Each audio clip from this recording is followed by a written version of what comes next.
Hey everybody, this is twotoolscooking.com. This is tool number 1 with Oleg from Schnitzel and Things. I just call it the Schnitzel truck. What do you prefer?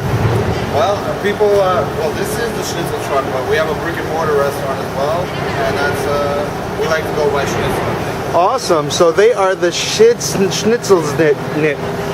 So Oleg, tell me, I didn't even know you had a brick and mortar place, but tell me how Schnitzel came about. Well, in 2008, I moved out to Vienna, Austria, where I worked as an investment banker for an Austrian bank. And I became pretty enamored with the cuisine, and I ate a lot of schnitzel there. So in 2009, in early 2009, because in 2008 the financial crisis hit, and unfortunately I had a feeling that my bank was going to lay off some people. And I happened to be one of them. So in early 2009 they laid me off, and I was pretty shocked. I didn't know what to do. It was a difficult time because I was in a foreign country with no job. We just moved out there, but I was very homesick, so I wanted to come back home. And once I made the decision to come back home, I needed to kind of reinvent myself because there were no more financial positions out there, and I have a culinary degree from French Culinary Institute, so I have a culinary background. That's always been my passion, something I've wanted to do for a long time. I just didn't know in what capacity I wanted to pursue that. I didn't really want to work for somebody, peeling potatoes and cutting onions. So I had a little bit of capital saved up. I did some research about the food truck business, and it was getting quite big in Los Angeles. And it was starting to get a little buzz here in New York. So in early 2009, I said, I'm going to do it, and that's really the rest is history. So. That's awesome. So would you consider that your schnitzels are more traditional or a little more modern, or maybe Well, we try to keep the traditional aspect. So we offer veal, we offer pork, but then we offer non-traditional schnitzels like chicken and cod, which is, I know that would be a sin in Austria, and things like eggplant, and we have a variety of different condiments that we like to serve with. So there's a mix of traditional slash kind of modern. Great. So you develop all the recipes yourself? Correct. Excellent. And how often do you switch up what you offer on the truck? We like to offer specials regularly. On the truck, they're a little bit more difficult to do because we just have a set amount of space and a set amount of equipment that we can't really fit in, such as our kitchen in the restaurant. So there, we're able to do a lot more things, and we offer a larger variety in the restaurant. We're able to do specials on a regular basis, like different soups every day, and different side dishes like traditional Schnitzel, and we have some polenta with caramelized onions and things like that. So we like to switch it up as much as we can in the restaurant. So the truck came before the brick and mortar restaurant? Correct. We opened the truck in July of 2009,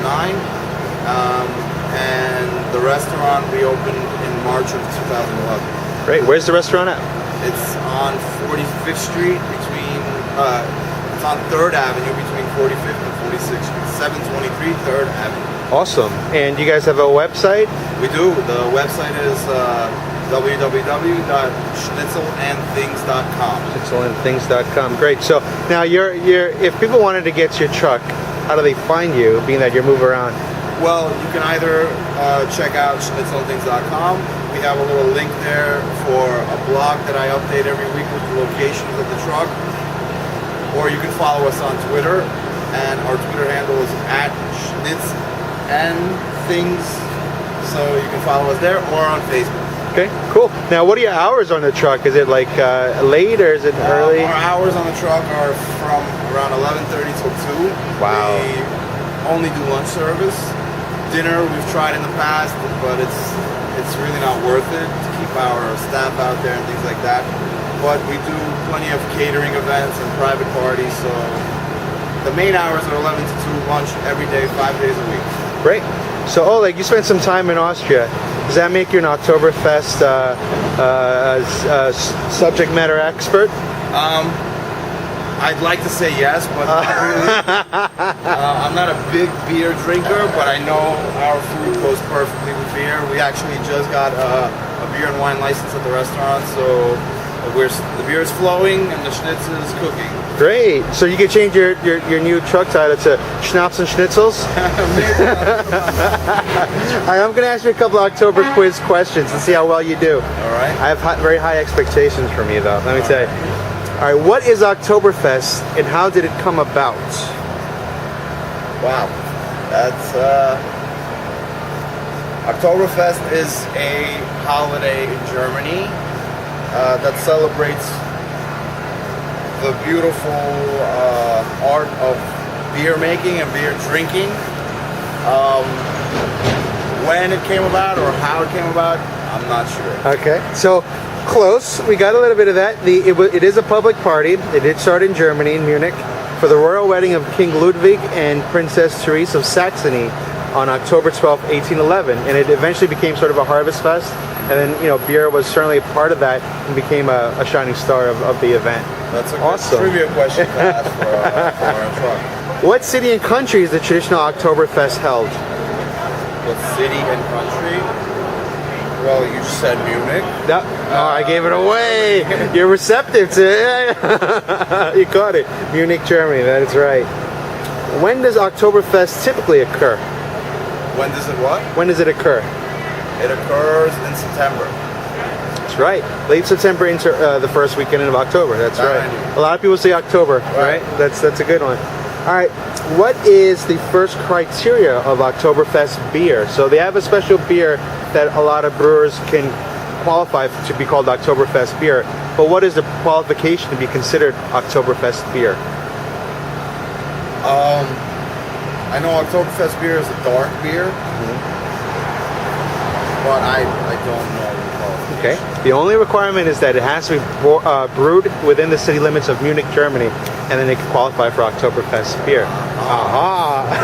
That's interesting. So any beer that's named Oktoberfest, it has to be brewed in Munich. Tradition, if you consider by the German standards.